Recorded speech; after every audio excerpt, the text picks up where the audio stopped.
All right, guys, we're getting real into it today with the Q&A. Live audience, they seem very excited.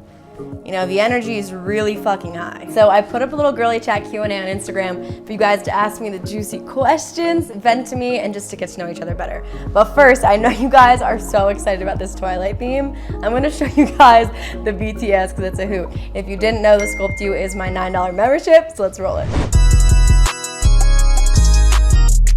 When them guys outside, little bitch, you better be ready. When them guys outside, little bitch, you better be ready. This is Edward. Edward's like, just pretends like he's constipated the whole time. Take one. Hey, you left. Come on, spider monkey.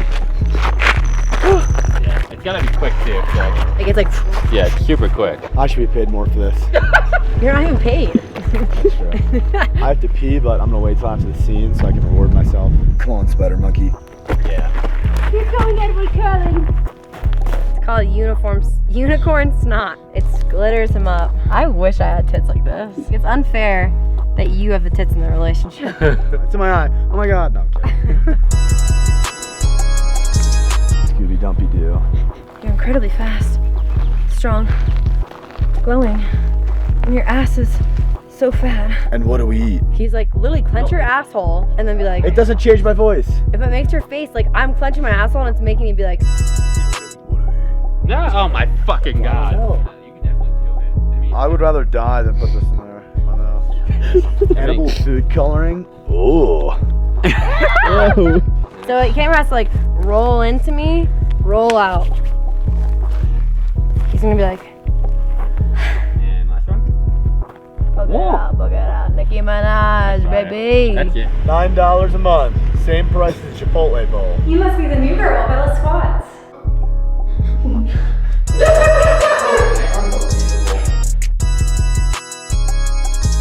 All right, so what is your most embarrassing moment? And bitch, my life's an embarrassing moment.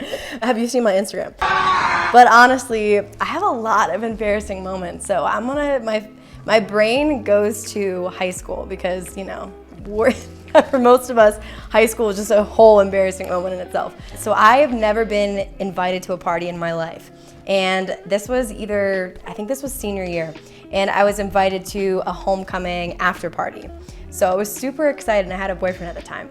And at the party, number one, let me set the preface. My parents always had a curfew of midnight. So I was like, okay, they're gonna come at midnight. Anyway, he took me to this bathroom. We went to this like huge house that someone in my grade, their grandparents owned. And we were in the bathroom. Apparently it was soundproof. I don't know, it was a crazy expensive bathroom.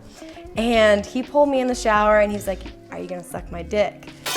And so I did it, and my lips were so swollen. I didn't know what I was doing, so I was trying to like, I didn't know what to do, so I was trying to like put pressure on it on my lip like this, like that, to like, you know, make it really tight, because I was like, what if my mouth's loose? I don't know. So I was trying to make it tight with my lips. So my lips were super red, they kind of got a little swollen, and I didn't know what time it was. Turns out my curfew already hit. So my parents are walking around this house asking everybody in my grade, where's Katrina at? Where have you seen her? They're starting to think I'm lost. Anyway, I walk right out of the bathroom at the exact same time that my mom's walking into the bathroom. And I look her dead in the face. She looks at my boyfriend behind me and she goes, were you sucking dick? What the fuck? And screams at the top of her lungs, loses her mind. And my dad's there. Everyone's eyes were like this, looking at me. Anyway, so they drove me home, and my boyfriend, he broke up with me that night over text because he told me I embarrassed him, even though I gave him the tightest little thing of his life with my mouth. Anyway, that was a really embarrassing moment. The next day at school was not fun. Yeast infections and BV treatments. For those who didn't know, this little penis flytrap down here has dealt with some shit. for my whole life. I've been dealing with yeast infections and BV since I was a little girl, and it runs in my family. It's super common. So I've been there, and I empathize with you, and I struggle with you. It freaking sucks. And it can be super uncomfortable with dating people and being in a relationship because, you know, if it's an odor, an itch, like it's uncomfortable in the bedroom, it's all these things. I've suffered them so bad, I used to give my ex-boyfriend yeast infections, and it was just a common thing that he would have to put a cream on because that's how much I suffered with them. And no one could figure it out for me. I went to so many doctors and they just kept giving me antibiotics for BV, which then would cause a yeast infection. So it was a cycle. It was a cycle of BV to yeast, BV to yeast. So I did a lot of research. I read so many books, I listened to so many podcasts, and I went to a holistic practitioner and I looked at, number one, my gut. So I did a gut-based testing. I looked at my vaginal flora because, you know, they don't teach us that our vagina also has its own special microbiome, so things can throw it off real easily. I had to look at, you know, what I was washing my clothes with or what I used for period care, tampons and pads, clothing. Was I changing fast enough after the gym? Wipes, cleansers, all that stuff. So my routine currently, I implement a lot of things for my own gut health. So a lot of fermented foods. We have probiotics. The foods I eat are really gut supporting, hormone supporting. And then I switch from tampons to a cup. And I use vaginal friendly lubrications. One of the biggest things that's been a game changer for me actually is boric acid. That tremendously has helped my yeast infections and BV, so highly recommend. It's just a little suppository and you just put it up there and it's worked wonders. But those have been my main things for me. Everyone's very different, but that's really put it under control for me. And you know, things throw it off still all the time. I have to be very cognizant. So like any partner you have can throw off that whole thing down there. I do a lot of period care afterwards, and for washing, I wash on the outside of it and then I clean it super well with water on the inside. Like we're all down spread eagle in the bathroom and you're cleaning it, you know what I'm saying? So the hygienic aspect is really important. When it comes to taking a number 2, always wet wipes or wash it right afterwards if I'm able to, because typically I go number 2 in the morning. I will go right in the shower afterwards and wash it out. You don't want any bacteria traveling up there, so just all that stuff. So where do I even begin in the gym? Does the Sculpt You app help beginners who haven't even stepped in the gym before? So I did just create a beginner section. I'm really excited for that because I felt the same way.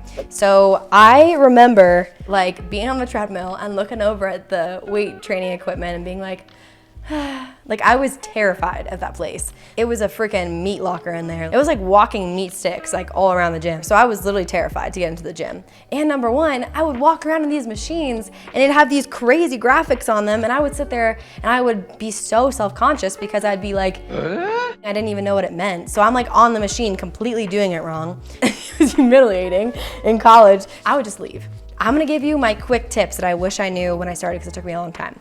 There's so many websites like bodybuilding.com, YouTube. If you want, I would go into the gym with a plan. So what I would do is I would go to Google and I would Google leg day. I would Google, you know, arm day, whatever you want to have in your split. Typically I do like 2 to 3 leg days, 2 upper body days. Like as you want a basic split. If you want to do a 4 body split, you could do 2 leg days, 2 upper body days. So you could just Google that. There's tons of free workouts, write them all down for the week. And then you would go on YouTube or Google and then see, okay, how do I use this machine? Watch it before you get there or watch it while you're on the machine. Who gives a fuck? The number one thing that I also wish I learned or knew was that everyone steps in the gym not knowing what to do. Every single person, and it doesn't matter. It's your own journey. Be so proud you're stepping into it. If someone judges you, it's a reflection on them, always. One of the best quotes I've ever been told is, it's not about you. Because I think we always get so in our head when someone says something, when someone looks a certain way, when anything happens, we think it's a reflection of, it's not. It's a reflection of them always. It's not about you. So get into the gym, go in there with a plan, watch the workouts, or you could even just set up a mat in the corner of the room and just train. Bring some dumbbells and just go through a dumbbell only workout in the corner of the room if you're uncomfortable with getting onto the weight training floor. Slow baby steps and sustainable change. That's key. Have you ever dealt with sexual shame based off society or upbringing? So my parents, or my mom especially, is super Catholic, so she grew up with the mentality of you cannot have sex until marriage. There was no conversations. Like it was even uncomfortable for her to teach me how to put a tampon in. So there was no conversations about sex, which it's funny because I talk about it all the time before this reason, is because I felt so much shame for wanting to explore. I started masturbating super early. I got caught, oh my God, I was grounded forever, my phone taken away. That was also another one of my embarrassing stories. Did anyone else hump a pillow? I don't know, 7th grade, I was humping pillows. I don't know about you guys, but I was humping pillows. Yeah, I dealt with a lot of that. My mom found out I had sex in high school. She cried her eyes out. She was so disgusted. And of course, my whole college experience was if you fuck anyone, you're a slut. So you have that mentality of, oh, am I not pure? Or am I, I started dating the first relationship I was in. The toxic relationship, one of the first questions was, how many people have you slept with? Because of the sexual shame in my past, my upbringing, I immediately lied and I said 6 people. When in reality, it was probably 20, 21, along those lines. And I remember I ended up telling him before we started dating, and this was before he asked me to be his girlfriend, or I think it was the day of he asked me to be his girlfriend. And I sat down, I felt so guilty, and I said, I lied to you about how many people I slept with. Lost his mind. Lost his mind. Was like, you're a fucking slut, you're fucking disgusting, your vagina's loose. Do men not know that's not how it works at this point? Okay, I give him this scenario all the time. So say I'm in a relationship for 5 years, I'm fucking like a rabbit every day, 5 times, 10 times, but I just fucked 5 dudes. 5 times. Suddenly, shockingly, surprisingly, my vagina is gonna get massively big, which doesn't happen, by the way. They don't recognize it goes back to its shape. So in relationships, I was always shamed for sex. So that was a big thing when I started dating Dylan. Number one, he's been friends with me a long time, so he knows my sexual past. He used to text me before Hinge dates. Good luck, hope it goes well. And it was so sweet, but never once did he ever shame me for how many people I slept with. In no way does he have a right to do that, number one, because it's my body, and number two, it has no impact on our current relationship in any way. And one of the most beautiful things he said to me was that I have no right to judge you for anything in your past because it's created who you are. And I'm falling in love with the version of yourself now. And obviously you've learned through all of those things, and we all do as human beings. And number one, I was living life, I was having fun. So who's on your partner who doesn't control your body to tell you what you can and can't do with your body? So biggest red flag if a partner judges you for how many people you slept with or your past sexual history, or you're dating and they judge you for that, they gotta go. They have to fucking go. 21, virgin, never masturbated, but I wanna start. Tips, tricks, tools. Let's step into Katrina's masturbation class. Oh, no kidding. But number one, no shame for being a virgin, no matter age you are, because it's your body, and because honestly, I'm gonna tell you, the vibrator's where it's at anyway. You're not missing much. Really, it's like spending time and understanding what works for your body. Everyone's super different with what feels good to them, what turns them on, etc., and understanding what avenues that may be, whether it's, you personally get turned on watching videos, you personally get turned on reading erotic novels, you like your, using your mind. Toys, I personally can't stand. Everyone loves those clit suckers. I cannot stand it. I think they feel like someone's actually ripping my clit off. So it's a no for me. I'm not having it. I really like the magic wand. Expecto Patronum. It is magic, it is not lying. And the rabbit, I like those. They're great. Just take a little date for yourself. Get a toy and put it around there. I'm personally a clitoral based girl. I personally rarely orgasm from penetration. So clitoral shit all the way. So again, that's most of the population. That's also something we aren't taught, and we just assume we have to orgasm vaginally, which is not the case. 90% of women can only orgasm clitorally. We can look that up. The stat is out there somewhere, but spend some time with yourself, feel around down there, put the toy down on there, and just see what feels good and have fun. It's really an exciting thing. It's a really empowering thing to get to understand your body, what feels good to you, and your sexual relationship with yourself is a huge piece of your own relationship. It's not just with someone else. This is your relationship with you, and it's a very intimate one. So get excited. What made you overcome the fear of judgment? I love this question because I think this is one of the biggest reasons why people don't, fully show up as themselves authentically on social media or show up as themselves in relationships, because many of us grew up watching shows where we would see people get judged based off things they were doing. We watched all these reality TV shows where people were made fun of. I remember every single comment, every single thing said to me, being bullied throughout elementary school to high school. And I think we recognize that we can only be a certain way. So many of us feel like if we're past a certain limit, then we're gonna be completely ridiculed and made fun of, and it's a bad thing, and oh, we can't be that way. And in college, going in my sorority, when I started college clean eating, I dealt with the same shit. I started college cleaning my sophomore year of college. I was in a sorority, Sigma Kappa. Name dropping them bitches. But I got in trouble because I drank at a social and I might have gotten a little bit too drunk. So I was outside sitting and listening to them discuss what my punishment would be. That's how sororities were. And all I heard was them shit talking my social media account. Oh my God. Going off about how it's so embarrassing when I post, who the fuck cares about what eggs I had for breakfast, that it was an embarrassment to the chapter, blah, blah, blah, blah. And I walked in, my eyes just full of tears, and I told them, you know, this account has helped me in so much. It was my journal. It was my journal for stepping into a stronger version of me after dealing with so many health issues from a young age and being homeschooled in high school, to being able to step into a stronger version of myself. And I was documenting that journey, and it's helped me so much mentally, and it was a beautiful space for me. And they were just fucking silent. They were silent sitting there, like completely fucking silent. And that was kind of the day that changed shit for me, honestly. Because I was sitting there like, these are supposed to be my sisters, my friends, and I'm receiving judgment from them, even in a place where I thought I was completely accepted and loved for who I was. And I was just like, I'm done. I don't give a fuck. Like I said in another question, I'm on an energy diet. If it's not supporting me, accepting me, loving me, all that, I don't fucking care. And it's not about you, it's a reflection of them. So that's one of the best quotes that's helped me, is it's not about you. And sitting there listening to what they were saying about me, that wasn't reflecting my truth with how I felt about everything. That was their perception of me and what they thought. Did they, number one, support and love me and accept me for who I am? No. So do I give a fuck? No. So really that's just translating to everything, and doing that account and doing all these crazy challenges and posting all this stuff is, if someone's not seeing me and meeting me at my soul, and they're gonna sit there and judge me for it, when I know my intentions every day when I show up, I do not fucking care. I don't.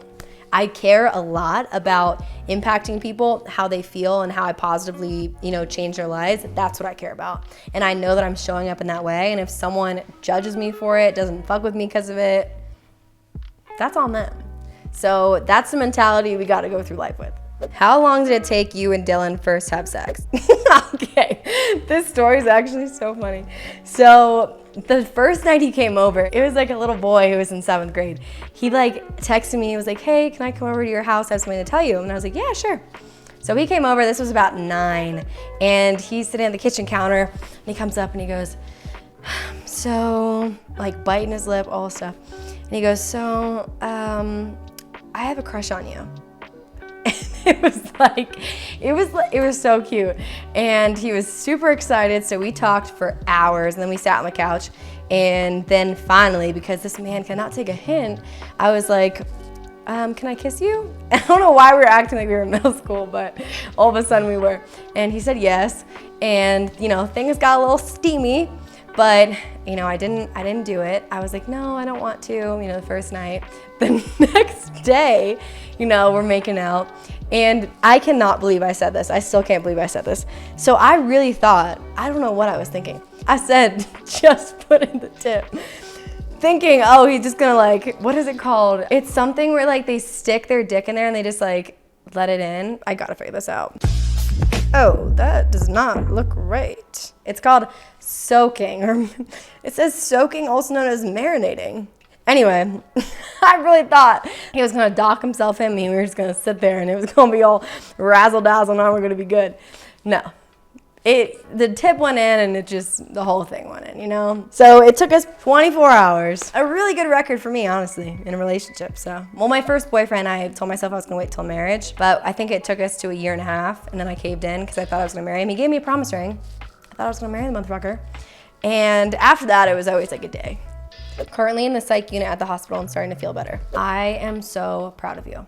I love when I receive messages from anyone saying, you know, I finally admitted myself to a psych hospital, or thank you for speaking on it because now I'm here. And if you didn't know, I admitted myself to 2 psych hospitals. I stayed there for a week each, and it was at the time an incredibly embarrassing thing to speak about to my friends and family. And come home, I left in college and I didn't even tell my roommates where I was going because I was in such a dark place. It was so hard to even explain to anyone, and it's so hard to kind of tell someone, hey, I'm struggling with wanting to be here and wanting to be alive. The best thing you can possibly do for yourself is seek help. And the strongest thing you can do for yourself is talk about it, because I felt like I was so weak. I felt so embarrassed. I felt like there was something wrong with me, and why would people want to be friends with me if I had these feelings and I had to go to a psych ward, and there's all these, you know, narratives around it and all these stigmas around it, when it's such a powerful thing for a human being to take themselves into a place to seek help and be strong enough to do so. So be so proud of yourself and recognize that that's a tool for you, and recognize that there's so many numbers you can call, reach out to. I have called so many of them, those hotlines, and they have saved me in such times of need to talk to someone I didn't have someone to talk to. And you can always send me a message whenever you need to, but know that I'm so proud of you for reaching out. And if you haven't, please know that it is one of the most beautiful steps you can take, and it's not weak, and there's nothing wrong with you. It's just a part of your journey for supporting yourself, and we all need support. I can't stay consistent with anything. Any tips? So yes, lots of tips. Number 1, I would definitely read the book Atomic Habits. It's just absolutely incredible, and it's a game changer. If you cannot stay consistent with things, you want to learn how to bring in healthy habits. When it comes to building consistency and when it comes to building a habit, I want you to, again, like I said before, always connect to your why and really connect to it. Like, understand who you want to be and continuously ask yourself this question: is what I'm doing right now aligning with that version of myself? Because if you're not doing what's aligning with that version of yourself, there's no way you're gonna hit that point. And if you start embodying and start understanding, would the version of myself that accepts and loves myself, would they say that? Or I always ask myself the question, is the version of myself I wanna be, would they say that to myself in the mirror? Would they act this way in a relationship? Whatever it might be, I always have to check myself with that question. And the biggest thing is, if you cannot stay consistent with anything, is look in your current schedule, your routine.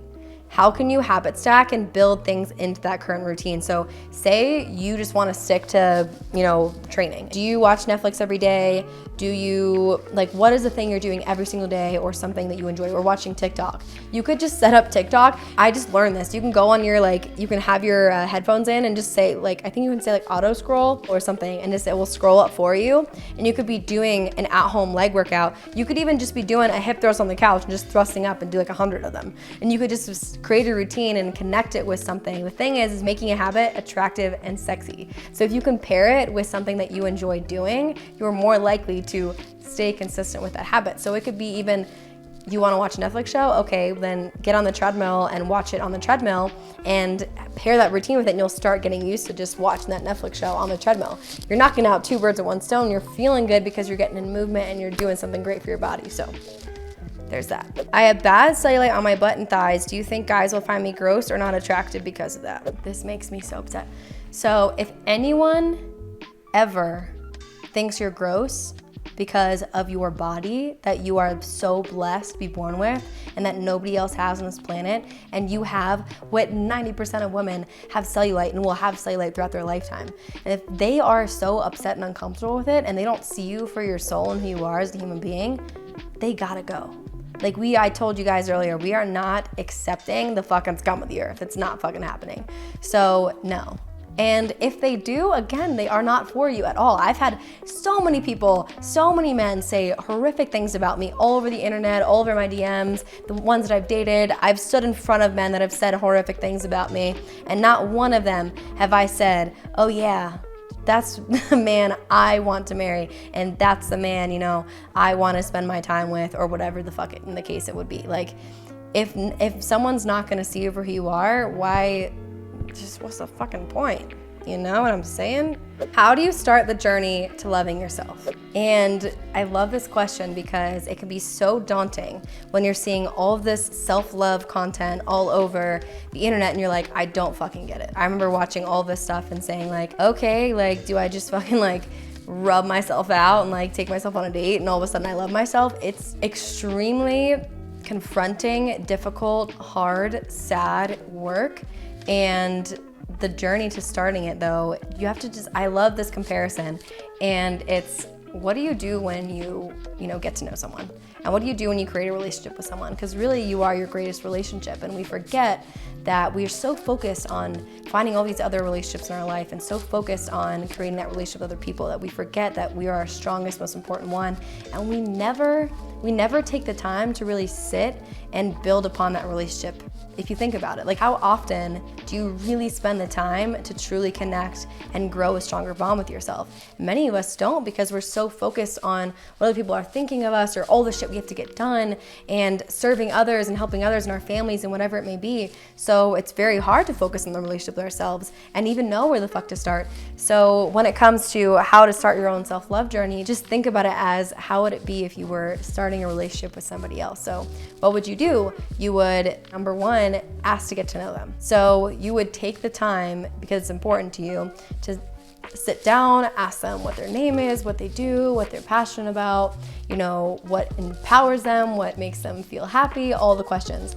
And you'd be like, okay. So you would get a little taste of them, and the next time you would get a little deeper with that. You guys would start doing things that are fun together. So the same thing is with the relationship with yourself. So you start to ask those baseline questions, start to dig in, and then you start to dig in a little deeper.